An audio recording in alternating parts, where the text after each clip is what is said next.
más oscura.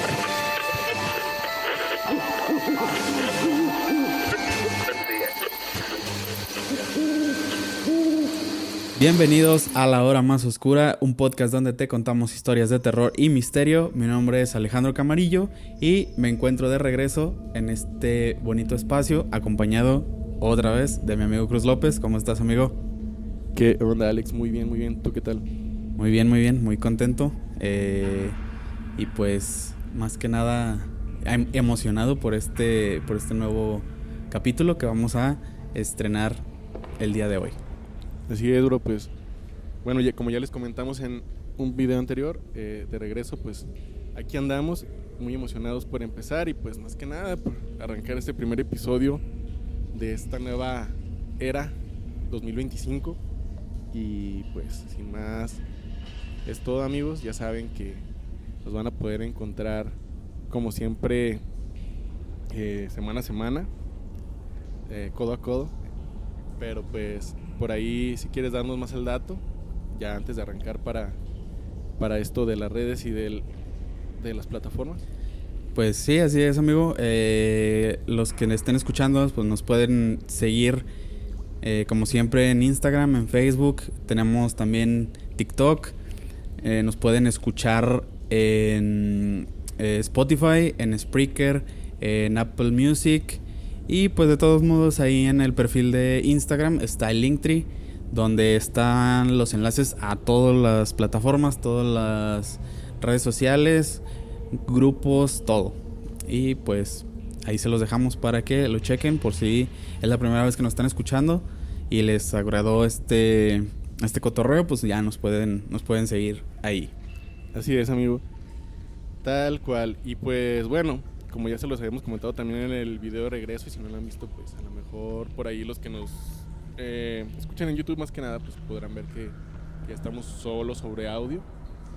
Creo que eso nos facilita un poco más que nada a nosotros el trabajo. Y pues bueno, al final lo que importa pues es el podcast, ¿verdad? El contenido que les traemos. De todos modos, pues acuérdense que vienen los en vivos y otras secciones donde van a ver nuestras bonitas caras. Pero bueno, de ahí en más, pues adelante, Alex. El día de hoy tú nos expones el episodio y el micrófono es todo tuyo para darnos esa gran introducción y esa temática de hoy que está que arde. Así es, amigo. Pues bueno, vamos a ir comenzando. Aprovechando que ya estamos en el mes más bonito del año, octubre, que es donde pues ya sabemos que es la época de el spooky time, le dicen ahora, de la temporada del terror, donde pues aprovechamos para maratonear películas, series, creepypastas, historias, todo lo que tenga que ver con esto. Pues incluso la televisión se pone en ese mismo mood, digámoslo. Uh-huh. Sí, de hecho yo soy ese vato que publica la pinche imagen de faltan tantos días para Halloween.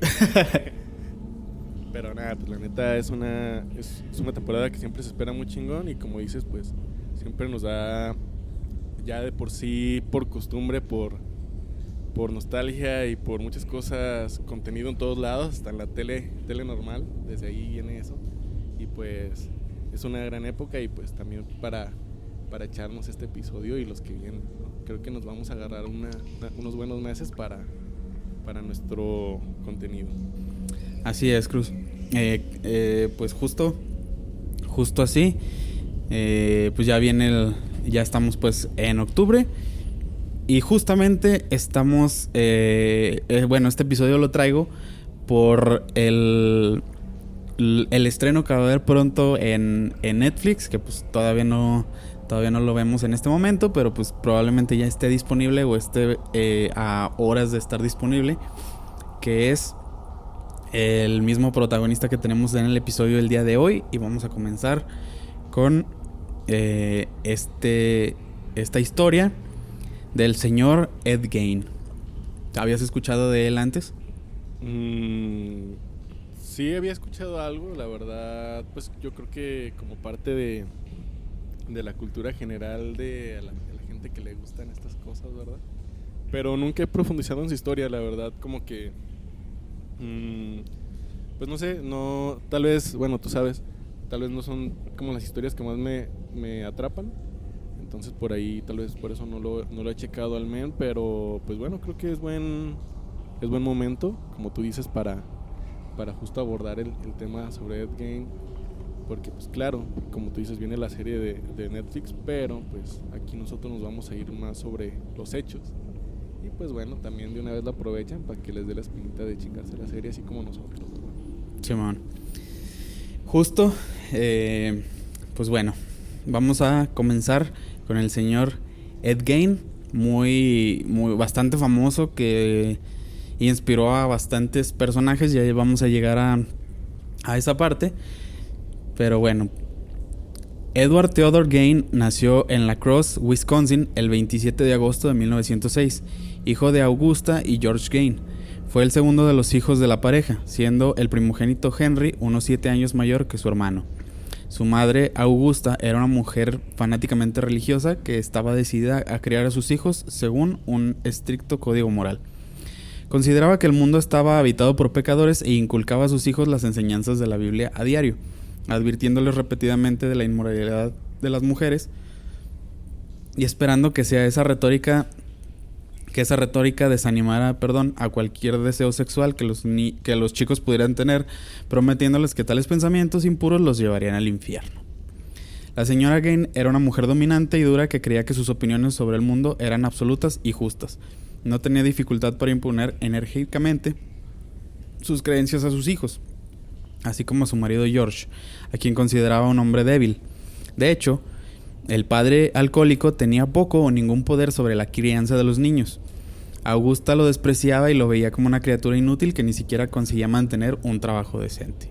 Aquí ya podemos ver pues el dominio que tenía la madre sobre la familia.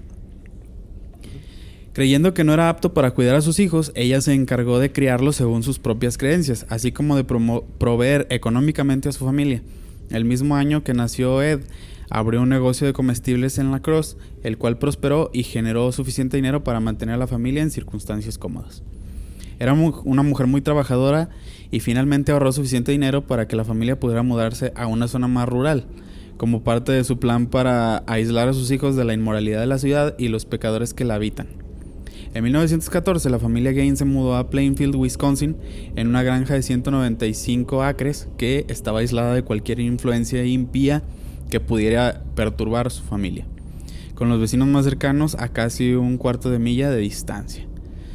Los diligentes esfuerzos de Augusta para mantener a sus hijos lejos de las influencias externas no siempre tuvieron éxito, ya que los niños necesitaban asistir a la escuela.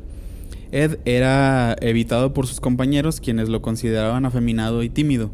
No tenía amigos y cuando intentaba hacerlos, su madre lo regañaba. Aunque le molestaba su oposición a que hiciera amigos, siempre obedecía a las órdenes rígidas de su madre, considerándola el epítome de todo lo bueno y lo virtuoso. Su rendimiento en la escuela se consideraba promedio, sin embargo sobresalía en la lectura y disfrutaba particularmente de los libros y revistas de aventuras que estimulaban su imaginación y le permitían escapar momentáneamente de su mundo de fantasía. Aunque tanto Henry como el joven Ed intentaban adherirse a los estrictos valores de su madre, ella rara vez, complacida con sus hijos, estaba complacida con ellos, y ella a menudo los maltrataba verbalmente. Creía que estaban destinados a convertirse en fracasados como su padre y a lo largo de su adolescencia y principios de la edad adulta se mantuvieron distanciados de la gente fuera de su granja, confiando el uno en el otro para su compañía. Eddie admiraba a su hermano mayor y lo consideraba un hombre trabajador, confiable y con un fuerte carácter. Cuando su padre murió a la edad de 66 años, el 1 de abril de 1940, los chicos asumieron una serie de trabajos ocasionales para ayudar económicamente a mantener a la granja y a su madre. Ambos eran considerados confiables y dignos de confianza, por lo que la gente del pueblo y Ed a menudo intentaba imitar los hábitos de trabajo de su hermano. Aunque trabajaban principalmente como operarios, Ed con frecuencia cuidaba niños para los vecinos, algo que realmente disfrutaba porque le resultaba más fácil relacionarse con los niños que con gente de su edad, lo que se explica por sus inseguridades emocionales y sociales que lo hacían dependiente de su madre. Henry se preocupó por el apego poco saludable de su hermano menor a su madre, y en varias ocasiones Henry criticó abiertamente a su madre, algo que sorprendió a Ed. Él estaba firmemente bajo el control de su madre y le molestaba que su hermano mayor no la viera de la misma manera. Esta podría haber sido la razón que llevó al misterioso destino que le sobrevino a Henry Gain. El 16 de mayo de 1944, los hermanos Gain estaban luchando contra un incendio de matorrales que ardía peligrosamente cerca de su granja. Según el informe policial posterior, los dos se separaron mientras intentaban apagar el fuego en diferentes direcciones. Durante la lucha, la noche se acercó rápidamente y Ed perdió de vista a Henry. Una vez que el incendio se extinguió, Ed se preocupó al no encontrar a su hermano desaparecido y contactó a la policía. La policía organizó una partida de búsqueda, quienes sorprendieron cuando llegaron a la granja Gain, y Ed los condujo directamente al desaparecido Henry, quien fue encontrado muerto en el suelo. Había varios factores que rodearon la muerte de Henry que preocuparon a la policía. Por ejemplo, fue encontrado en un pedazo de tierra que no había sido tocado por el fuego, y había moretones inexplicables alrededor de su cabeza. A pesar de las extrañas circunstancias en las que se encontró a Henry, la policía se apresuró a descartar un homicidio. Nadie sospechaba que Ed pudiera matar a su hermano o a cualquiera por el caso. La causa de la muerte fue dictaminada como asfixia y hasta ahí llegó el caso. Ed se quedó ahora con la única persona que le importaba, su madre. Se quedó solo con ella. La tendría para él solo, aunque por un tiempo muy breve. El 29 de diciembre de 1945, Augusta murió después de una serie de accidentes cerebrovasculares. Ed Gain se quedó solo. Su misma forma de vida se vio sacudida. Había perdido la única persona que le importaba, su amiga y su único amor verdadero. Ed Gain estaba ahora solo en el mundo. Después del funeral de Augusta, Ed permaneció en la granja y vivió de los pequeños ingresos de los trabajos ocasionales que realizaba. En la casa tapió las habitaciones que su madre usaba más, principalmente en el piso de arriba, la sala de estar y el salón de abajo. Preservó esas habitaciones, dejándolas como un santuario para su difunta madre, y permanecieron intactas durante años. Residía en los niveles inferiores de la casa, usando el área de la cocina y una pequeña habitación justo al lado de la cocina también, que era su dormitorio. Ahí pasaba su tiempo leyendo libros de anatomía, historias de aventuras y revistas de cultos a la muerte, mientras que en otros momentos se entregaba a otros pasatiempos extraños que incluían excursiones nocturnas al cementerio local. ¿Cómo ves hasta ahorita lo que llevamos, amigo? Nada, pues está potente. Nada, pues más que nada, pues eso, ¿no? Como un trasfondo muy, muy riguroso. Creo que desde ahí, pues obviamente, ¿verdad? Ya si lo vamos reflexionando como los adultos que somos, pues yo creo que sí la mamá sí estaba muy, muy estricta y pues tenía una mentalidad muy, muy cañona, ¿no? De sentirse como pues con el poder sobre todos, ¿no? Una manipulación grande.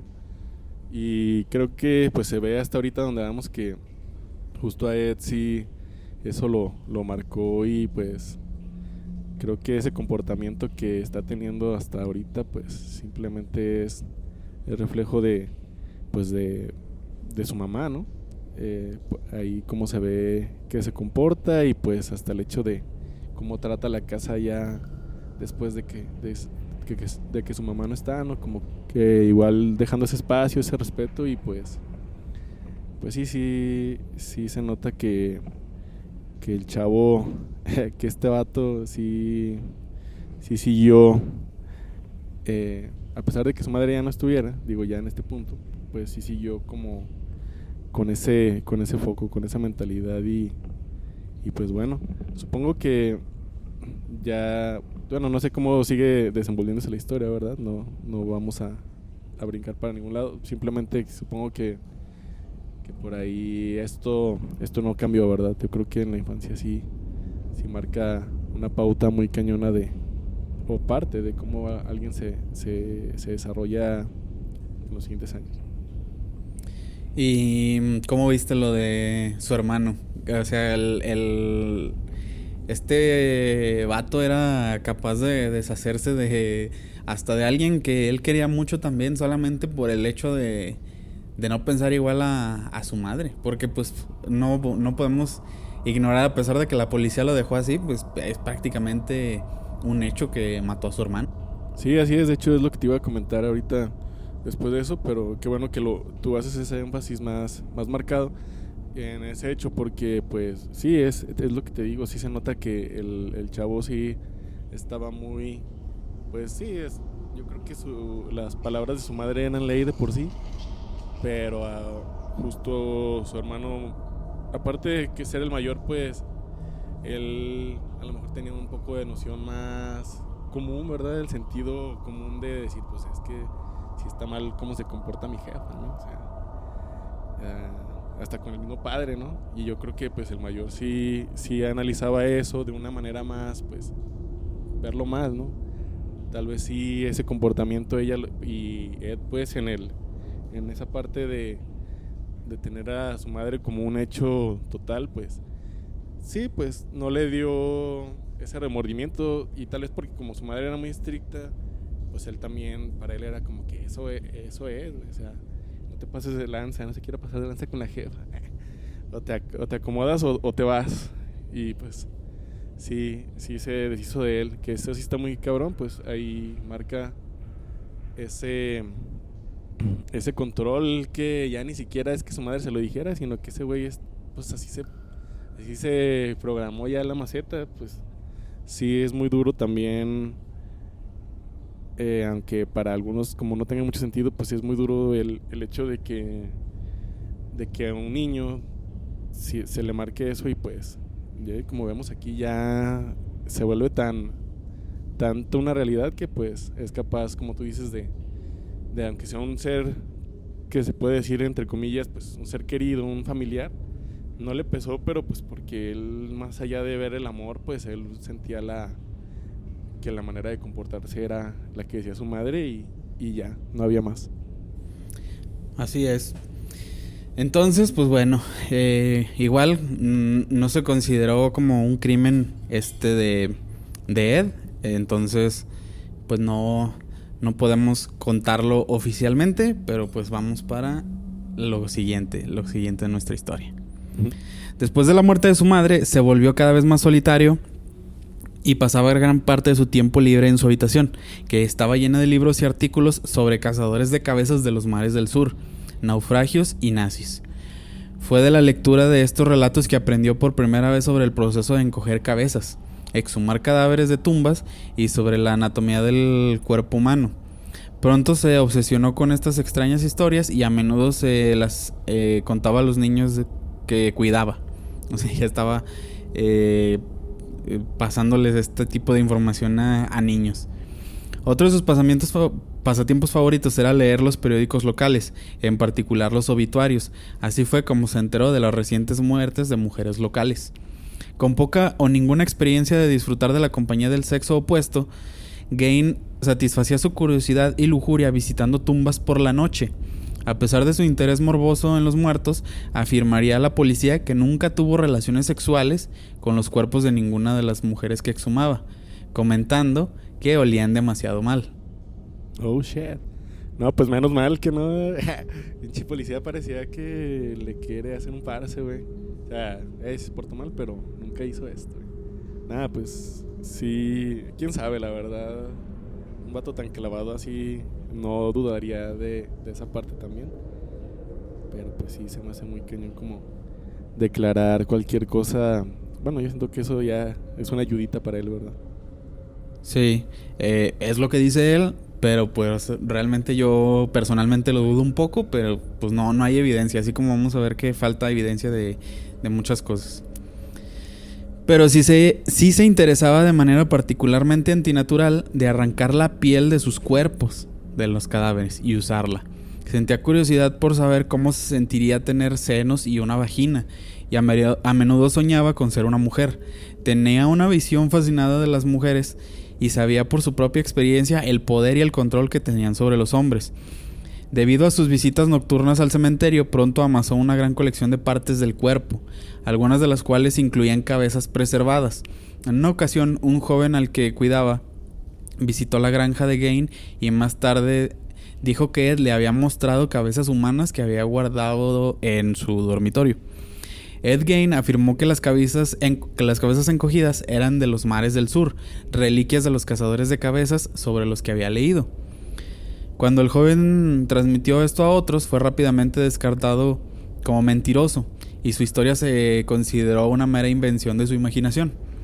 Pero cuando, después de un poco tiempo, otros 2 jóvenes visitaron la granja y vieron que era real, ya el muchacho se sintió ya reivindicado porque pues sí estaba, o sea, no estaba mintiendo. Cuando vieron las cabezas preservadas, creyeron que más bien se trataba de máscaras de Halloween. Pronto comenzaron a circular rumores y la mayoría de los habitantes del pueblo chismorreaban sobre los extraños artefactos que supuestamente poseía Ed Gain. A aquellos que bromeaban sobre que tenía cabezas encogidas, Ed solo sonreía o reconocía que las tenía en su habitación. Nadie creía que estuviera diciendo la verdad y la mayoría simplemente no creían que fuera cierto. Durante los años 40 y principios de los 50, varias desapariciones llegaron a la atención de la policía de Wisconsin y 4 casos en particular desconcertaron a los detectives. El primero fue el de la niña de 8 años, Georgia Weckler, que desapareció de camino a casa de la escuela, de casa a la escuela el 1 de mayo de 1947. Cientos de residentes y policías realizaron una búsqueda en un área de 10 millas cuadradas en Jefferson, Wisconsin, con la esperanza de encontrar a la joven. Nunca se encontró nada que indicara su paradero, viva o muerta, y no había ningún sospechoso. Todo lo que la policía tenía eran las marcas de neumáticos de un Ford encontradas cerca del lugar donde fue vista por última vez. Con tan poca evidencia, el caso permaneció sin resolver. 6 años más tarde, el 24 de octubre de 1953, otra joven desapareció de La Crosse, Wisconsin. ¿Alguna una opinión que tengas al respecto de estas aficiones que empezaba a tener? Sí, pues ya se veía venir, ¿no? O sea, como comentabas, ya cuando empezaba a contar las historias y otras cosas a los niños, tal vez pues al compartirlas sí era como esa parte más de yo te voy a contar unas historias bien cabronas o estos datos, pero realmente pues era porque pues justo no tenía el interés de ello y también pues esa onda de yo creo que del trauma de la muerte de su madre, creo que también fue algo que lo acercó a aventarse esos jales, ¿no? Por el trasfondo de eso, de lo, a lo mejor de lo que ya había hecho con su hermano, tal vez de que pues ya no le pesaba tanto, ¿verdad? Como invadir esa parte de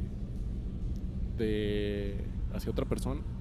Y pues simplemente esto fue bueno, aparte vivía solo completamente, ¿no? Hasta la fecha, o sea, yo creo que también eso pues era como, pues, ¿quién me la va a hacer de emoción? ¿Quién me la va a hacer de pedo? ¿Quién va a venir a mi casa a checar? ¿Quién va? Como el meme, ¿no? No va a venir la visita a ver si limpié bien. Entonces, yo creo que también, pues, es la combinación perfecta para ya con un vato con esa mente, ¿no? Pues, dar esos pasos tan, pues, con esa confianza, ¿no? Al final no había nada que lo detuviera ni nada que le impidiera aplicarse a esas cosas y pues teniendo el espacio perfecto también para complementar sus ganas de hacerlo. Yo creo que eso sí potenció mucho, como esa combinación se potenció mucho por todo ese trasfondo. Así es. Pues bueno, ahí ya vemos un poco de la personalidad y ciertas aficiones de Ed, uh-huh, que pues estaban un poco enfermizas, por decir un poco, pero sí, pues ya vamos viendo que ya al no tener el control de su madre, pues podía hacer prácticamente cualquier cosa que de realidad de sus más oscuros pensamientos. Entonces vamos a seguir avanzando en sus siguientes actividades y otras sospechas. En el momento de la desaparición de Evelyn Hartley, su padre intentó llamarla por teléfono. Evelyn Hartley tenía 15 años al momento de su desaparición. Su padre la llamó a la residencia donde estaba cuidando niños, pero no hubo respuesta. El padre, preocupado, luego se dirigió a donde ella estaba cuidándolos, pero nadie respondió a la puerta. Cuando miró por la ventana, pudo ver un zapato de su hija y un par de anteojos en el suelo. Cuando intentó entrar en la casa, encontró todas las ventanas y las puertas cerradas con llave, excepto una, la ventana del sótano trasero. Fue ahí donde descubrió manchas de sangre, y al entrar en la casa pudo ver signos de lucha. Cuando llegó la policía, encontraron más evidencia de una pelea, incluyendo manchas de sangre en la hierba que se alejaba de la casa, junto con una huella de mano ensangrentada en una casa vecina, huellas de pies y otro zapato de la niña desaparecida en el suelo del sótano. Una búsqueda regional no produjo ninguna pista, y Evelyn no aparecía por ningún lado. Varios días después, la policía descubrió algunas prendas de vestir ensangrentadas que pertenecían a Evelyn, cerca de una carretera a las afueras de La Crosse. Los investigadores sospecharon lo peor. En noviembre de 1952, los hombres llegaron a Plainfield, Wisconsin, llegaron a Plainfield, Wisconsin, donde se detuvieron a tomar una copa en un bar antes de salir a cazar ciervos. Ray Burgess y Victor Travis pasarían varias horas en el bar antes de irse. Ninguno de los dos hombres ni su vehículo fueron vistos de nuevo. Se emprendió una gran búsqueda, pero nunca se encontró rastro de ninguno de los dos. Simplemente habían desaparecido. Las desapariciones continuaron, y unos años después, durante el invierno de 1954, una tabernera de Plainfield llamada May Hogan desapareció misteriosamente de su lugar de trabajo. Cuando la policía descubrió sangre en el suelo de la taberna que se extendía hasta el estacionamiento, sospecharon el delito. Había un cartucho de bala en el suelo, y los agentes tenían pocas pistas sobre lo que le había sucedido a Mary Hogan o a las otras 4 personas que ya teníamos desaparecidas en ese momento, que se habían desvanecido misteriosamente. No había cuerpos, teníamos poca evidencia, y lo único que conectaba las desapariciones era que todas ocurrieron en o alrededor de Plainfield. El 16 de noviembre de 1957, un residente de Plainfield informó que la ferretería local había estado cerrada todo el día, y que el camión de la tienda había sido conducido desde la parte trasera del edificio alrededor de las 9:30 am. Lo movieron del lugar. Algunos lugareños creían que esto se debía a la temporada de caza de ciervos. Sin embargo, cuando el subcomisario Frank Warden entró a la ferretería, que pertenecía a su madre, alrededor de las 5 de la tarde, no había rastro de ella, y su nombre es Bernice Warden, de 50 años, excepto manchas de sangre en el suelo de madera. Parecía que había tenido lugar un robo, pero la caja registradora estaba abierta. Eso fue lo que hizo que pensaran que había sido un robo. Frank Warden dijo a los investigadores que Ed Gein había sido el último cliente de la tienda la noche anterior a la desaparición de su madre, y había dicho que regresaría la mañana siguiente por un galón de anticongelante. Fue visto por los lugareños merodeando por las instalaciones esa mañana, y un recibo de venta de un galón de anticongelante fue el último recibo escrito por Warden la mañana en que desapareció. Durante la noche de ese mismo día, Ed fue arrestado en una tienda de comestibles de West Plainfield bajo sospecha de robo y secuestro. Los oficiales del departamento de sheriff del condado de Waushara se dirigieron a registrar la granja de Ed Gein. Cuando la policía llegó a la granja el 17 de noviembre de 1957, no se dieron cuenta del caos que contenía. Y aquí, amigo, es donde empieza el horror. El verdadero horror. No, pues yo pensé que ya había empezado, güey. No. en parte, pero aquí es donde vamos a ver todo lo que desató este asunto. Y estoy casi seguro que se te van a venir imágenes de ciertas películas a la mente cuando escuches todo lo que te voy a contar. Ok. Vamos a ello.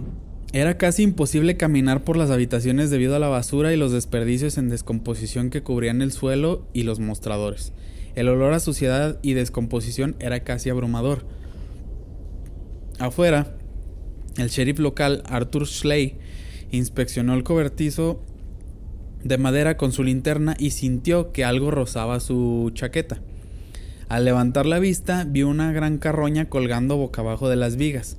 La carroña había sido decapitada, abierta y destripada. Era una visión impactante, pero una que sería demasiado familiar durante la temporada de caza de ciervos, porque esto era lo que hacían normalmente con los ciervos cuando en la época de caza. Pero después de unos momentos, Schley se percató de que no era un ciervo en absoluto, sino el cuerpo decapitado y descuartizado de una mujer. Había encontrado a la desaparecida Bernice Worden descuartizada como un ciervo, habiendo sido asesinada con un rifle de calibre 22, con grotescas mutilaciones que se hicieron después de su muerte. Mientras los agentes conmocionados registraban la ruinosa granja que era la existencia de Ed Gein, se dieron cuenta de que había más descubrimientos macabros además del cuerpo mutilado de la señora Worden.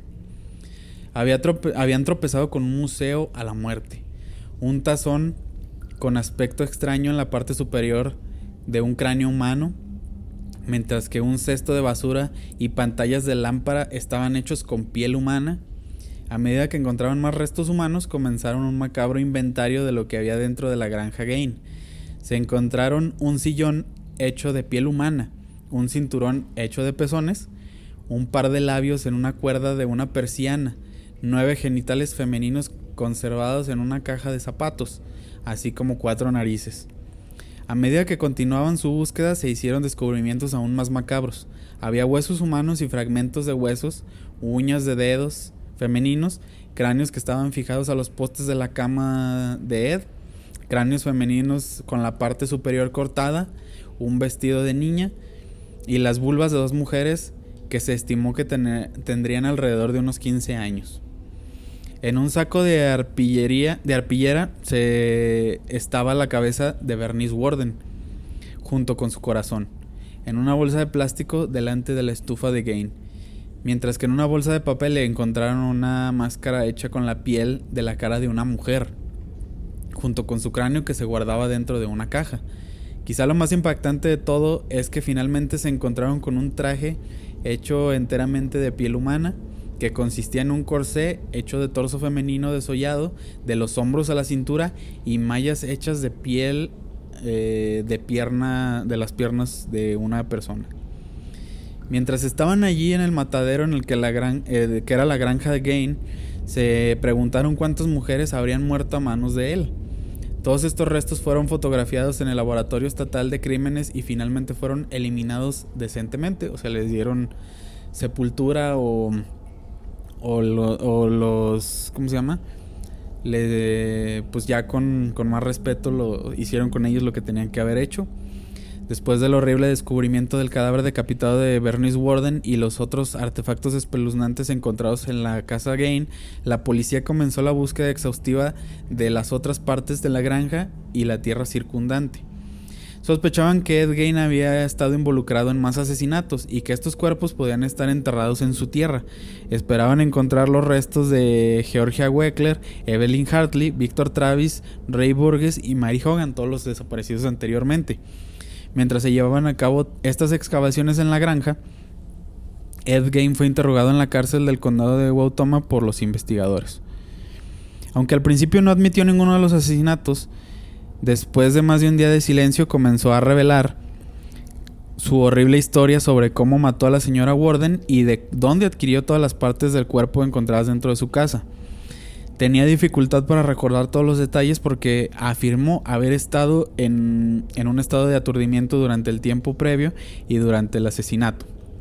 Aquí hay una teoría que no estoy seguro si es válida o no, de que en realidad este vato lo que pasó ahí fue que al momento como de morir su madre, se dividió como en que cierta parte de su personalidad, y por eso él no recuerda las cosas, porque en el momento de los asesinatos él como que esa otra personalidad era la que estaba en control de de su cuerpo.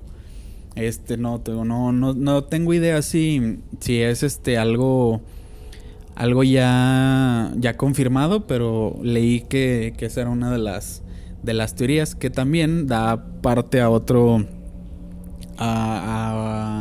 historia, que ya vamos a llegar a eso al final. Okay. Bueno, no recordaba, pero sí recordó haber arrastrado el cuerpo de la señora Warden a su camión Ford, tomando el dinero de la tienda y regresando a su casa. No recordaba haberle disparado en la cabeza con un arma calibre 22, la causa de muerte confirmada por el informe de la autopsia. Cuando los detectives le preguntaron de dónde venían las otras partes de cuerpos que se encontraron en su casa, dijo que se las había robado de cementerios locales. Insistió que no habían asesinado a ninguna de las personas cuyos restos se encontraron en su casa, con la excepción de Bernice Warden. Sin embargo, después de varios días más de intenso interrogatorio, finalmente admitió el asesinato de Mary Hogan, cuya cabeza había sido encontrada en una caja, mientras que la piel de su cara se había convertido en una máscara. Una vez más, afirmó haber estado en un estado de aturdimiento en el momento de los asesinatos y no podía recordar los detalles de lo que sucedió. Dijo que lo único que podía recordar era que la había matado accidentalmente. Durante las muchas horas de interrogatorio, Ed Gein no mostró signos de emoción o remordimiento por sus acciones, y cuando hablaba de los asesinatos y de sus hazañas de robo de tumbas, hablaba con una expresión particular de los hechos, e incluso se mostraba alegre, a veces de una manera casi infantil, y no se daba cuenta de la gravedad de sus acciones. Y que pues en este momento, ¿tú qué me puedes decir de todo de lo que se encontró en su granja y todo ese pedo? Sí, pues como te decía al principio, por ahí ya había escuchado algo de Cyberman, no había profundizado mucho en eso, y justo esa parte yo creo que de este último crimen de la ferretería y pues sí, los objetos, ¿no? Es como lo que yo más recuerdo de ese güey, de que pues sí se decía que hacía objetos justo con las cosas que exhumaba, ¿no? Como que hasta decían que lámparas y cuanta madre, ¿no? O sea, sí los hacía acá artesanías, güey. Pero pues sí está muy cabrón por ahí, como tú dices, también el hecho de que tenía, pues es claro, ¿no? Que tenía pedos mentales desde morro, pero creo que aquí se amplificó mucho y pues yo creo que más que esa parte de que se dividía su personalidad acá como el Duende Verde, era más pues a lo mejor buscaba llenar ciertas cosas con eso, ¿no? Como pues por ejemplo si pues, atacó mujeres, o sea, y a lo mejor parte de conservarlas o eso pues tiene que ver un poco con con el trauma de su madre, ¿no? Por ahí tener pues alguna figura femenina cerca de él o cosas así, porque pues sí se ve que el vato tenía mucho esa fijación, pues bueno, hasta ahorita como la historia se me hace que tiene una fijación muy hacia las mujeres, ¿no? Más que nada, no tal vez como de en el sentido que le gusten, sino pues sí, justo de más afina a tenerlas, vaya. Pero sí, lo que te decía, pues pinche granja se prestaba, ¿no? Para que guardara sus cosas, porque pues al final estaba solo.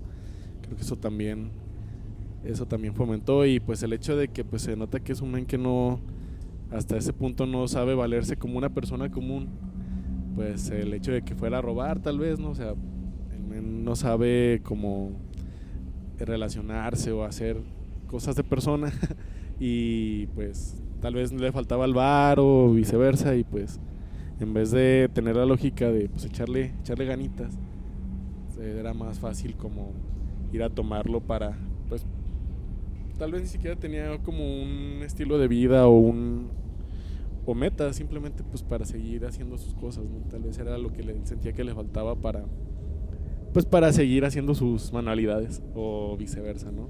No creo que el vato se priorizara mucho como de que necesito varo para comer o para hacer jalar la granja. Simplemente era como para seguir satisfaciendo esa parte, pero pues sí estaba muy cabrón todo ese desmadre, y pues obviamente se nota que el güey sí, pues más allá de sus justificaciones, sí trae unas ondas ahí muy, muy clavadas de, pues yo creo que esa parte de que decíamos al principio que contaba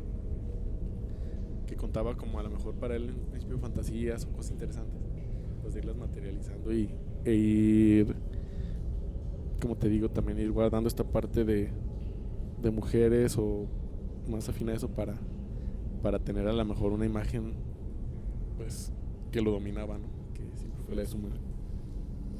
Sí, lo que mencionas de cómo, o sea, como que tenía una obsesión con las mujeres, que probablemente pues fuera por la prohibición que tenía de su madre, que nunca se supo relacionar, y pues ya de adulto esa fue la única forma en la que pudo sacar esa obsesión, pero ya no había quien lo controlara. Uh-huh. Entonces por eso se dio a hacer ese tipo de actividades. Pero bueno, entonces vamos ahora con lo que sigue, que es después del arresto. Bueno, vamos a la cuestión de la cordura de Ed. Su abogado sugirió que durante el juicio se declarara no culpable por razón de locura. Las autoridades ordenaron que se sometiera a varias pruebas psicológicas que más tarde concluyeron que estaba, como algunos sospechaban, mental y emocionalmente impedido. Los psiquiatras y psicólogos que lo examinaron afirmaron que era esquizofrénico y un psicópata sexual. Esta condición que padecía se atribuyó a la relación poco saludable que tuvo con su madre, así como a su crianza. Se determinó que Gain aparentemente sufría de emociones conflictivas y hacia las mujeres, junto con su atracción sexual natural hacia ellas, contrastando con las actitudes antinaturales que su madre le inculcó sistemáticamente desde una edad temprana. Había desarrollado sentimientos de amor-odio hacia las mujeres que se exageraron y finalmente evolucionaron a la aterradora psicosis que lo llevó a cometer sus crímenes. Mientras Ed Gein era sometido a más interrogatorios y pruebas psicológicas, los investigadores continuaron buscando en la tierra que rodeaba su granja. La policía finalmente descubrió los restos de 10 mujeres en la granja de Gein. Sin embargo, Ed afirmó que las partes del cuerpo restantes de 8 mujeres eran de las que habían sido tomadas de cementerios locales, pero la policía estaba escéptica. Creían que era posible que estos restos provinieran de otras mujeres que Gein había asesinado, y finalmente se decidió que la única forma en la que la policía podía determinar la verdad era examinar las tumbas que él afirmaba haber robado. Después de mucha discusión y controversia sobre la moralidad ética de exhumar a los muertos, la policía finalmente recibió permiso del Estado para desenterrar las tumbas de las mujeres que Ed afirmaba haber profanado. Todos los ataúdes mostraron signos claros de haber sido manipulados y en la mayoría de los casos los cuerpos o partes de los cuerpos faltaban. El 29 de noviembre habría otro descubrimiento en la granja de Gein, que nuevamente plantearía la discusión de si realmente había asesinado a una tercera persona. La policía desenterró restos de esqueletos humanos en la granja y se sospechó que el cuerpo era de Victor Travis, quien había desaparecido unos años antes junto con su amigo Ray Burgess. Los restos fueron llevados al laboratorio de crímenes para su examen y las pruebas mostraron que no era el de un hombre, sino el de una mujer grande de mediana edad. La policía creía que este era otro recuerdo del cementerio de Ed Gein.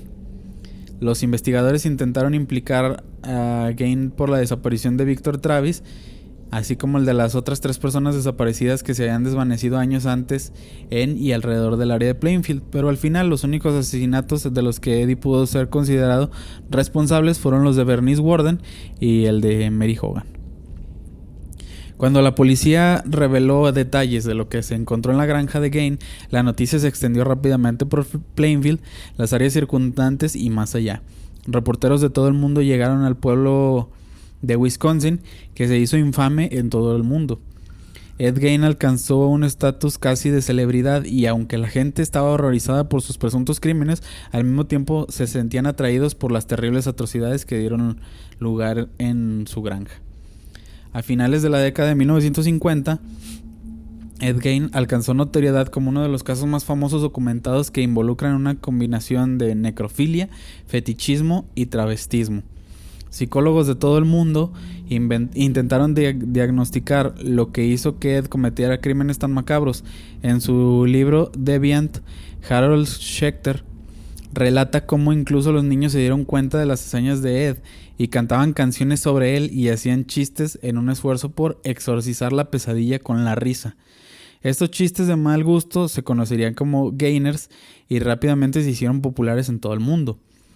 Mientras tanto, los residentes de Plainfield tuvieron que soportar las manadas de reporteros que acudían en masa al pequeño pueblo y perturbaban sus vidas diarias para hacerles preguntas sobre Ed. Gran parte de lo que se sabía sobre la vida anterior de Ed provino de aquellos que se involucraron en el fenómeno que rodeaba a Gein y contribuyeron con lo que se sabía sobre él. Plainfield se convirtió en el sinónimo de la casa del infame Ed Gein. La mayoría de los residentes solo tenían cosas buenas para decir de él, excepto que era un poco peculiar en sus hábitos y que tenía un sentido del humor bastante raro. Pocos habían sospechado que era capaz de cometer crímenes tan atroces, pero la verdad era difícil de ignorar. El hombre tímido y reservado que la mayor parte del mundo pensaba que era inofensivo, era en realidad un asesino que también había violado tumbas de sus amigos y seres queridos. Después de pasar un periodo de 30 días en una institución mental para su evaluación, Ed Gein fue declarado mentalmente incompetente y ya no pudo ser juzgado por asesinato en primer grado. A esta decisión le siguió una condena inmediata de la gente de Plainfield que creía que Gein debería ser juzgado por la muerte de Bernice Worden y Mary Hogan, pero poco podían hacer la comunidad para cambiar la decisión del tribunal. Fue internado en el Hospital Estatal Central de Waupun, Wisconsin, y no mucho después de que se dictara la sentencia, su granja y algunas de sus pertenencias salieron a subasta. La propiedad y el contenido se valoraron en $4,700 y el 30 de marzo de 1958 miles de personas acudieron al pequeño pueblo, curiosas por ver qué posesiones de Ed se estaban vendiendo. Algunos de los artículos que se subastarían eran su coche, muebles e instrumentos musicales, y la compañía se encargaba de la venta de los bienes de Eddie. Planeaba cobrar una tarifa de 50 centavos para ver su propiedad. Los residentes de Plainfield estaban indignados ya que creían que la granja de Gein se estaba convirtiendo rápidamente en un museo para el morbo, y el pueblo exigió que se hiciera algo para detener lo que esta empresa estaba queriendo lucrar. Aunque más tarde se le prohibió a la compañía cobrar una tarifa de entrada a la subasta, los residentes todavía no estaban satisfechos. Durante la mañana del 20 de marzo de 1958, el Departamento de Bomberos Voluntarios de Plainfield fue llamado a la granja de Gein. El edificio se quemó rápidamente hasta los cimientos y muchos espectadores observaron. La policía sospechó que algún vecino era el responsable del incendio porque no tenía problemas de cableado eléctrico o algo que pudiera haber ocasionado el incendio. Lo más probable es que haya sido eso. A pesar de una exhaustiva investigación policial, nunca se encontró un sospechoso. Cuando le dijeron a Eddie de la destrucción de su casa, simplemente dijo, ¿qué más da? Aunque la mayoría de las pertenencias de Ed habían sido destruidas por el fuego, todavía había muchas cosas que se salvaron. El resto de sus posesiones aún estaban por subastarse, incluyendo equipo agrícola y el carro.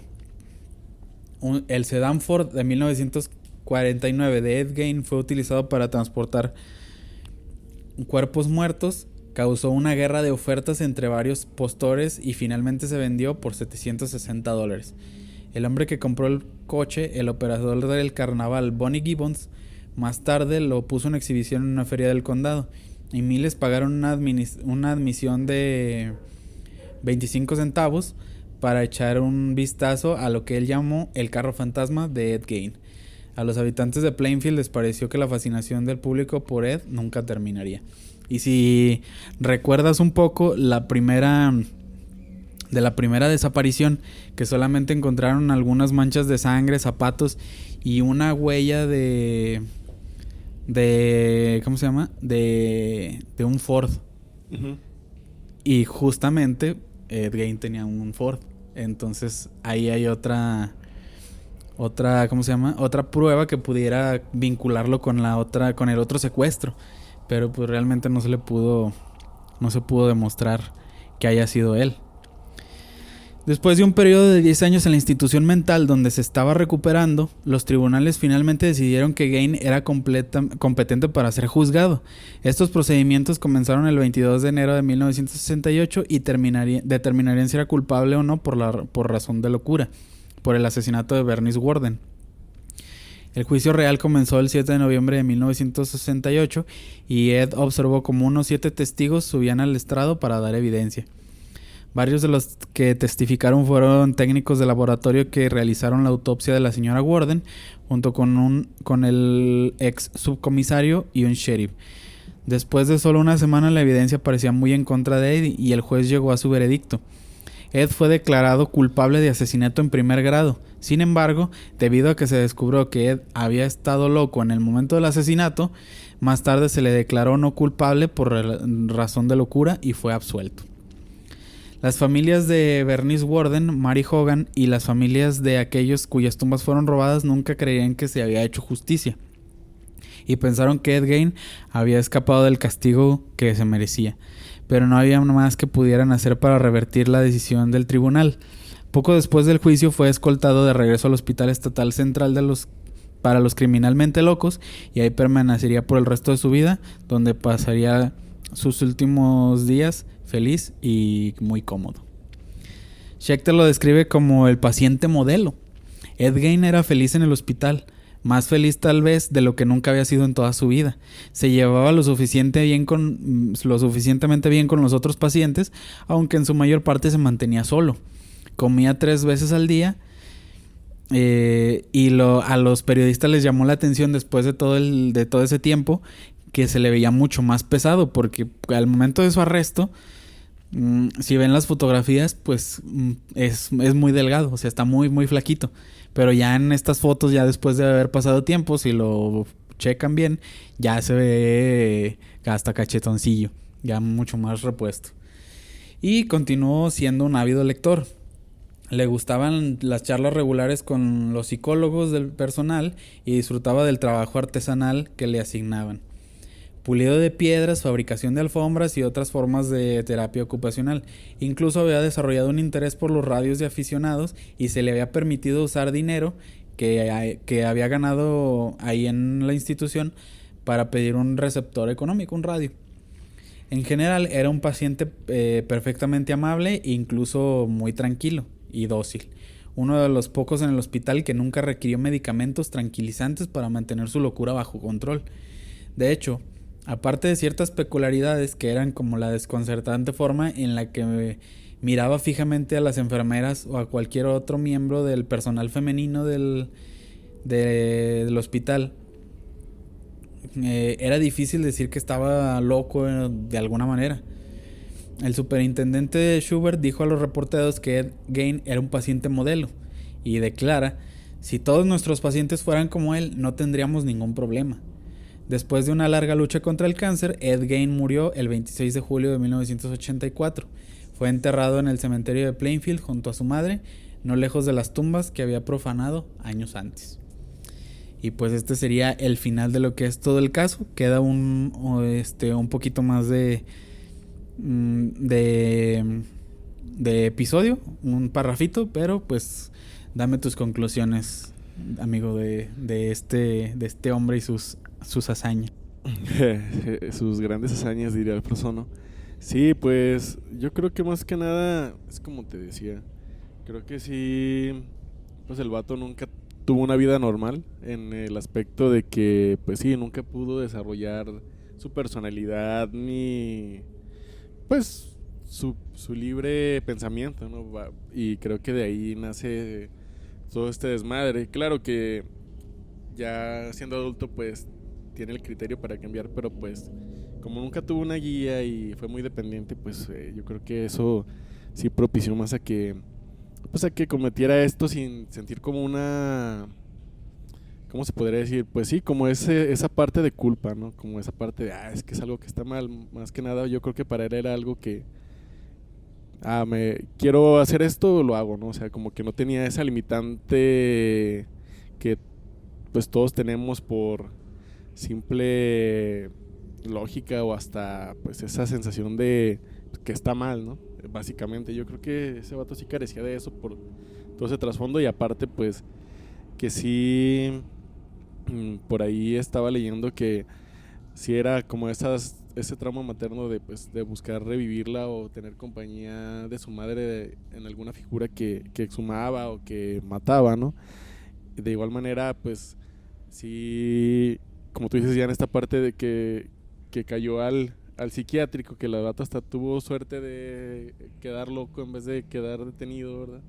Pues sí, el vato al final sí tenía pues como esa parte esquizofrénica y psicótica, que también pues era un resultado que pues yo creo que más que nada propiciaba todo lo que hacía.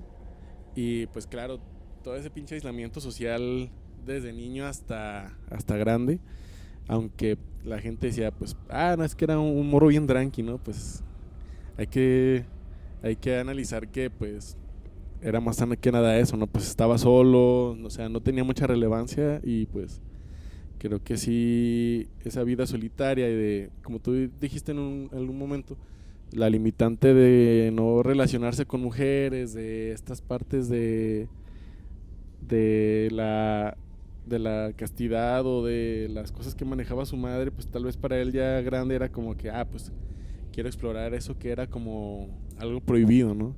Como, como decir, ok, esta parte como intrigante para él, que nunca pudo desarrollar, o hay que ver por qué está mal. Y pues simplemente ya para concluir en esta parte, pues es notable que justo esa manipulación que él sufrió por su madre, más que nada, o por su entorno, pues como él, bueno, yo pienso que como es lo único que vivió y luego él así lo naturalizó en su mente, pues él al final también se sentía con ese control, ¿no? Yo creo que es una de las partes del, pues sí, de cualquier tipo de abuso de este estilo, que la gente se siente con un control, ¿no? Como que yo creo que él también se quería sentir como que tenía el control sobre las personas que asesinaba, o sobre la situación, o sobre cómo las trataba, simplemente cómo trataba los cuerpos y así, como eso, de seguir teniendo el control, porque pues eso es lo único que él vivió de mala manera, ¿verdad? Pero pues sí era ese como tener el control de poder, de poder manipular. Entonces creo que eso fue la combinación que le llevó a todo eso, y al final pues qué chido la neta que le quemaron su casa al güey. También ahí los vecinos pues yo creo que de cierta forma no, no quisieron que quedara esa imagen, y está bien, digo, no está chido, obviamente es un delito, ¿verdad? Pero me refiero al hecho de que pues ya como está la situación ahorita, ¿no? Yo creo que sería un buen punto para seguir glorificando esas cosas que pues la neta no rifan, y que pues al final son casos de pues de gente dañada como este güey, ¿no? Ya al final pues creo que este güey tuvo un chingo de redención en cuanto a, o más bien la sociedad se la dio, no creo que él haya tenido, porque pues al final murió pues hasta cierta manera bien, o sea, el güey la libró de no pagar. Por eso te digo, la neta la raza se la dio, porque pues ese güey no creo, yo creo que ese güey se salió con la suya en ese aspecto, y pues ya no quedó más que, fíjate, hasta que muriera por causas, se puede decir que naturales, tal vez el cáncer sí fue como un pequeño karma, pero pues siendo sincero, como él veía la vida, yo creo que ni le importaba, güey. Yo creo que para él era hasta donde llegue, ya chingón, ¿no? Ya no tenía nada que perder, no tenía nada que... No, pues nada, o sea, literalmente no era más que el tiempo que corriera era lo que ese güey iba a tener de beneficio para leer, para lo que sea, y pues ya, o sea, es un güey que... Y te digo, yo creo que eso encaja muy bien con el hecho de que pues nunca pudo valerse por sí mismo, entonces al final hasta esa zona, pues yo creo que era su ambiente natural, estar ahí ya en esa clínica, y pues yo creo que para él era una rutina que se siente muy familiar en ese aspecto de que pues le decían qué hacer de nuevo, le daban todo a la mano, o sea, ese fue su ambiente natural, yo creo que toda su vida sin querer queriendo, ¿no? Entonces yo creo que por ahí el güey sí no que la supo hacer, no creo que lo haya planeado así, pero pues le fue bien al vato. La neta, no sé, hizo sus abogados, no sé si al menos ojalá que lo hubieran cobrado bien, ¿verdad? Porque pues sí lo ayudaron al final, pues. Yo creo que sin esa parte de alguien que razonara bien, pues el güey, yo creo que nadie le hubiera importado mandarlo a la cárcel o matarlo simplemente, ¿no? No sé si esos dos asesinatos eran para pena de muerte en esos tiempos, pero yo creo que esa fue una parte relevante de que le tiraron paro, la neta. Así es. Pues sí, prácticamente lo que mencionas, como el hecho de siempre estar como siendo controlado, cuando cuando ya no tuvo ese control que lo mantuviera en línea, pues fue cuando empezaron a pasar toda esta serie de acontecimientos bastante desagradables. Y al final pues volvió a ser una persona como normal cuando tuvo de nuevo la oportunidad de seguir reglas, de comportarse porque tenía que comportarse, porque estaba en un lugar donde pues tenía que hacer lo que le dijeran. Entonces pues prácticamente si siempre hubiera estado como en ese ¿cómo se llama? En ese o bajo esa línea, pues probablemente no hubiera pasado lo que pasó. Si tal vez se hubiera casado y hubiera tenido quien lo mantuviera ocupado y pues de alguna manera controlado, pudiera ser que no estuviéramos hablando hoy de él, pero pues prácticamente pues la forma de su crianza y pues todo eso influyó en lo que pasó. Entonces pues bueno, este fue todo lo que es el caso de Ed Gein. Faltan muchos datos, pero pues si nos fuéramos con todo lo que hay, pues haríamos un episodio bastante larguísimo. Pero pues esto resume prácticamente todo lo que es el caso de Ed Gein. Vamos a ver en estos días la serie para ver qué es lo que nos muestran. Que si has visto los trailers, se ve bastante que dice, va a estar pesada. Sí, ya de esta misma serie de Monsters que sale que fue primero la de ¿cuál fue? La de se me olvidó su nombre, del güerito de lentes. Fuck. Ahora sí que tengo el nombre. Sí, pues este güey que también mataba hombres en este caso, ¿verdad? Ajá, y de los hermanos, sí, de Jeffrey Dahmer y los hermanos Menéndez. Uh-huh. Pues sí, las dos son buenas series que sí tuvieron su polémica por Dahmer decir que es que están como que siguen idealizando a los asesinos, pero pues en este caso pues simplemente plasmaron lo que pasó y pues sí o sea, sí no lo idealizas como tal, simplemente dices, qué pasó de lanza el güey, o sea, todas las chingaderas que hizo. Igual los hermanos Menéndez, que todavía hay gente que los defiende a estos en esta época. Pero pues ahora nos toca ver qué tal la de Ed Gein. Y pues ya para cerrar vamos a ver la influencia que ha tenido en la cultura popular. Uh-huh. Que sus crímenes han tenido bastante que ver en la creación de la ficción de otros crímenes. Que la fuerte dependencia de su madre, quien fue la figura dominante a lo largo de su vida, inspiró por ejemplo, a Robert Bloch a escribir la historia sobre Norman Bates, un personaje que está basado en Ed Gein y se convirtió en el tema central del clásico thriller de Alfred Hitchcock, Psicosis o Psycho, de este compa Norman que se divide su personalidad, que es parte de esta teoría, que es cuando muere su madre, pues también pasa lo mismo, se divide su personalidad en su madre y a él, y cuando tenía contacto con alguna mujer, pues sentaba la personalidad de su madre para intentar matar a las mujeres pues para que sigan siendo nomás ella y su hijo, pero pues sigue siendo el mismo Norman en su mente nada más. Y que es un clásico del terror esta película. Muy recomendable.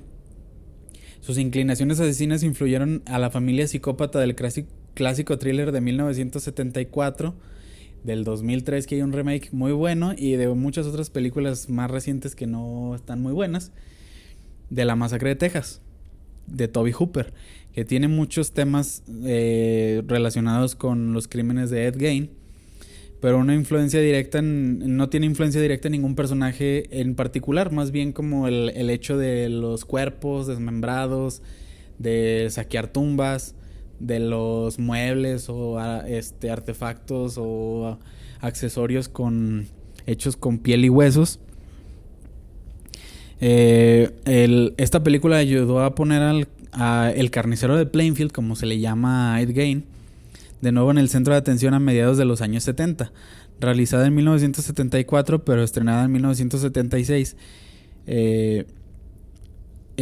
Hay otro que también es un thriller de terror llamada The Ranged. Se basó en gran medida en los crímenes de Ed Gein. Protagonizada por Ezra Cobb, quien interpretó a Robert Blossom, un granjero rural trastornado que se convirtió en un profanador de tumbas y asesino después de la muerte de su posesiva madre. Prácticamente pues aquí es la historia tal cual. Al igual que Norman Bates, conserva su cadáver desenterrándolo después de su muerte, llevándolo de vuelta a la casa donde se exhibe entre otros como compañeros de granja en descomposición. La extraña artesanía de Ed Gein se convirtió en la inspiración para el personaje de otro asesino en serie, conocido como Buffalo Bill, en el thriller criminal de 1991, El Silencio de los Inocentes. Al igual que Eddie, es El Silencio de los Corderos. El Silencio de los Inocentes es la novela. Al igual que Ed, Buffalo Bill era un asesino profundamente perturbado con una patología salvaje que atesoraba la piel de las mujeres y que les quitaba para confeccionarse un traje de mujer en algún ritual para convertirse en transexual. Y pues estas son las películas, que varias tienen libro, como El Silencio de los Inocentes, que es el libro de Thomas Harris, que ya hemos hablado en el pasado sobre él. Pues también me parece que la de Psicosis tiene su novela igual. La Masacre de Texas pues ya ¿cómo se llama? Es una serie, una saga cinematográfica, también, al igual que El Silencio de los Corderos, que tiene varias continuaciones ahí con Hannibal. Y esa película que no conozco, que es la de The Ranged, que me llamó la atención, la voy a estar viendo. Y pues esa es ¿cómo se llama? Es pues ya todo lo que es la influencia de Ed Gein en la cultura popular. Y pues próximamente, como ya lo mencionamos, la serie Monsters, que va a estar estrenándose en estos días por Netflix, para ir todos a checarla, a ver qué tal está. Y pues bueno, amigo, con esto concluimos lo que es el episodio de Ed Gein. Ya diste también tú tus pensamientos.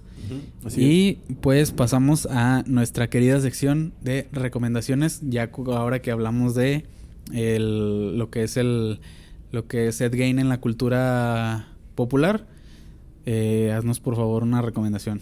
Así es, amigos, pues muy buen episodio. Ya, como bien lo comentas, ya dimos nuestras conclusiones, nuestros pensamientos respecto a esto. Y pues ahí también ustedes comenten qué tal, ¿no? ¿Qué opinan ustedes? ¿Cuál es su conclusión respecto a Ed Gein? Y pues a ese trasfondo que trae este compa. Y pues recuerden que justo no contamos la historia, ¿verdad? No somos fans de este tipo de cosas, pero al final pues es otra parte, ¿no? Los crímenes, ¿no? Y como recomendación, pues ahí está, no más que marcadísima, pues esta serie que viene, que se está estrenando justo igual que este episodio. Y yo ya como recomendación personal, pues yo creo que durante todo este tiempo he guardado demasiadas, ¿no? Yo creo que Ahora sí que se me ocurren muchas. Yo creo que ya las iremos soltando, las iré soltando por los episodios. Pero una de las más recientes quiero abordar, que se me viene a la mente, es una movie. No sé bien en qué año salió exactamente, más bien en qué mes, porque es nueva. Pero déjame ver si por aquí, sí, por aquí tengo el dato. Bueno, pero el punto es que es de este año, es de hace algunos meses, llamada Weapons, o en Spanish, la hora de la desaparición. Y pues realmente les quiero recomendar esta movie, ya que para mí, pues la neta, o sea, si la ven, te entretiene, ¿no? Te atrapa. Yo creo que es parte de este director, ¿cómo se llama?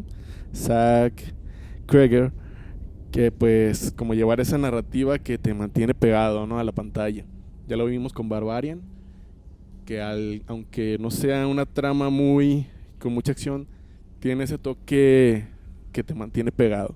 Y pues Weapons no es la excepción. Ahí lo chido es que te muestra múltiples, pues, puntos, ¿no? De vista, desde la perspectiva de cada persona que está pasando por la narrativa de la película, que es desapariciones extrañas de personas, y más que nada pues la trama comienza con la desaparición de muchos niños, ¿no? No quiero abundar para no spoilear, pero justo aborda esta parte policíaca, pero a la vez también una parte pues un poco más, se puede decir mística, o no sé, de la parte de como vudú, está raro. Y además pues claro, ¿no? O sea, envuelve una gran metáfora, que es pues las armas, ¿no? Y las armas y creo que también este director tiende a ser mucha sátira. Entonces ahí se puede observar claramente pues hasta cómo está la sociedad ahorita, ¿no? Puedes hacer mucha crítica de eso, y más que nada de la situación de Estados Unidos, que por ahí también envuelve muchos temas, justo de las armas, ¿no? Las armas, la relación que ha habido estos últimos años en las escuelas con este tipo de cosas, la sociedad, el cómo trata a la gente pues por cosas, ¿no? que pasan, si son, aunque sean culpables o no, pues no perdona, ¿no? La racita, les digo, y más enfocada al entorno de allá del Gabacho. Pero pues creo que es una gran película de thriller, y les digo, con sus partes muy, tiene pocas cómicas, pero como que hace ese énfasis a equilibrarlo, y de cierta manera funciona. Y al final es eso, como una combinación muy equilibrada de muchos puntos de sucesos, y de una narrativa muy diferente. Creo que eso es lo que está chido, porque yo lo he comentado y lo sigo diciendo hasta ahorita. No ha habido terror tan bueno ya, aunque salgan películas y la chingada. No ha habido a mí nada que me guste nuevo, pues, de películas o así. Temas que te atrapen, se me hacen muy reciclados, y pues creo que esta movie viene a cambiar eso. Entonces, watchenla, Weapons, La noche de la desaparición. Me parece que está en plataformas. No estoy seguro si para ver o para rentar. Pero sí, por ahí me parece que está pues en Amazon, Apple TV y todo eso. Entonces, denle una checada. Es una gran opción para ver cualquier día, y les aseguro que no les decepciona. Muy bien, y justo ¿cómo se llama? ¿No te sentiste identificado con ese pedo, ya que tú fuiste maestro de niños? Así con la desesperación de la teacher. Sí, pues más que nada, y pues bueno, también, justo la maestra también, eso es bueno, sale una maestra, ¿no? Ahí les digo que esta desaparición de los morritos, y pues es la culpable directa, cuando pues nada que ver, ¿verdad? Pues ella, pero es lo que les digo, la sociedad castiga sin pensar, yo creo que de primera mano, y también por encontrar como pues esa necesidad de culpables, ¿no? Yo creo, pero sí, yo creo que en esa parte, fíjate que más que identificarse pues por los morritos, pues está gacho. creo que me identifiqué más en la parte de que si algo pasa justo luego, esta parte de la culpa al profe, ¿no? Como que, fuck.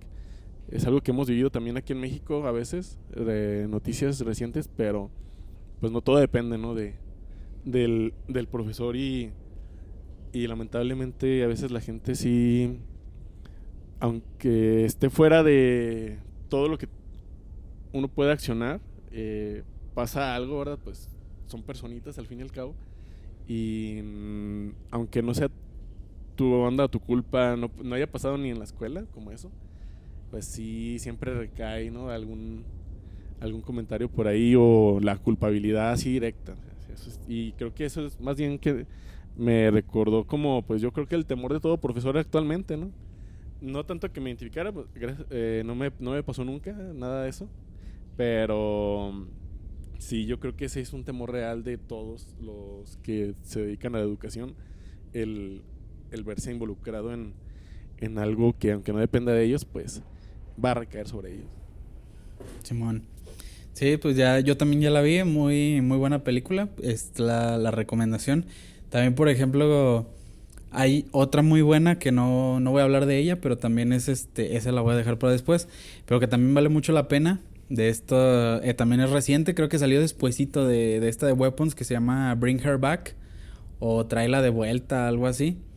Esa también es muy buena, está bastante fuertecita. También si tienen chance de verla, pues esa voy a esperar a que sea como algún capítulo más más acorde para hablar de esa. Y pues ahorita, bueno, ya tenemos todas las recomendaciones pues que son las de la masacre de Texas, la de Psicosis, el silencio de los corderos. Esta la de Deranged, que no la conocemos, pero pues hay que verla.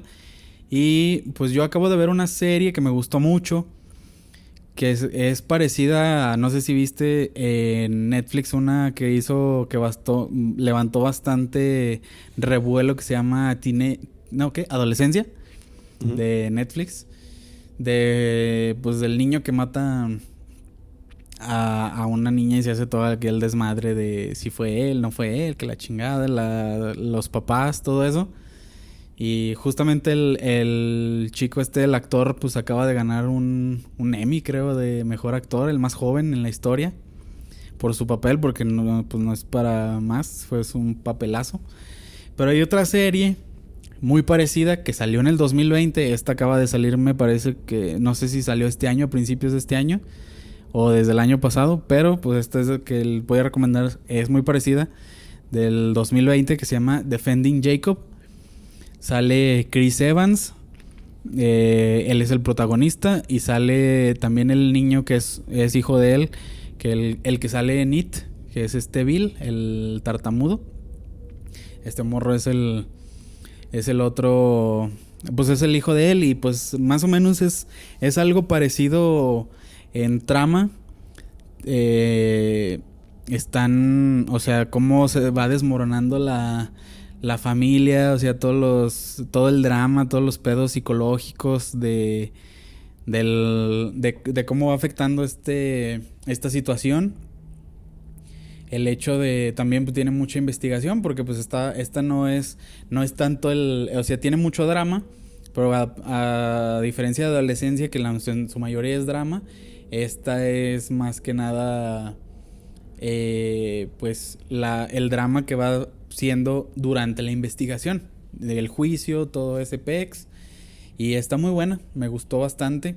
Tiene muchas cosas buenas de qué hablar. Pues las actuaciones, más que nada, son muy buenas actuaciones de todos los que aparecen. De la mamá de Jacob también. Como, pues sí, o sea, cómo cada día que pasa, cómo va cambiando ¿cómo se llama? Cómo va decayendo todo el pedo de la cordura de todos, y pues está muy buena. Denle una checada, está en Apple TV, vale mucho la pena, son 8 episodios y pues me gustó bastante. Ahí dejo la recomendación de Defending Jacob. El final tiene un giro que sí te quedas de, ay, güey. Sí te deja con la boca abierta. Y pues bueno, esa es mi recomendación y con eso cerramos el episodio de hoy, amigos. Así es. Y pues bueno, chequen las recomendaciones. Como siempre, literalmente van sobre lo que nosotros vamos checando, ya sea movies, series, libros o lo que se nos venga a la mente. Y también pues comenten sus recomendaciones, si las han visto, qué les parecen. Y también, hablando de comentarios, pues comenten aquí en YouTube, en Spotify, me parece que se puede, o donde sea, en los posts. Más que nada, pues, ¿qué les pareció nuestro regreso, no? Que si lo esperaban, por ahí ya estuvimos lanzando unos posts para ir calentando un poquito las redes antes de esta gran aparición. Pero, pues justo, ¿no? Ya desde ahí se miraba que, como siempre, pues, estaban atentos a la hora más oscura y logramos ver grandes caras conocidas y que las recordábamos que siempre estaban ahí pendientes del podcast, en los en vivos. Entonces pues para nosotros creo que hizo un regreso más ameno. Entonces comenten qué les pareció este episodio de regreso y claro, pues ya de aquí para adelante, bro, ya estarán saliendo los episodios, vendrán también algunas otras secciones en vivos como ya lo comentamos, pero son cosas que pues iremos soltando, yo creo que episodio tras episodio y pues con sus debidos anuncios de cada cosita. Pero pues ya estamos de regreso. Muchas gracias por escucharnos. Así es, amigo, pues bueno, con esto nos despedimos por ahora. Nos vemos en el próximo episodio que estará a cargo tuyo. Así es. A menos de que pase alguna causas de fuerza mayor o algo. Pero si no, pues nos vemos en el próximo episodio. Muchas gracias por estar aquí. Muchas gracias por los que, a pesar de no ser constantes y de haber dejado este asunto, pero pues ahorita estamos tratando de volverlo a retomar. Pero pues así, a los que han estado al pendiente y a los que se vayan sumando, pues muchas gracias. Y terminamos por el día de hoy, amigo. Esto fue La Hora Más Oscura. Yo soy Alejandro Camarillo. Yo soy Cruz López, amigos, y hasta la próxima. Bye.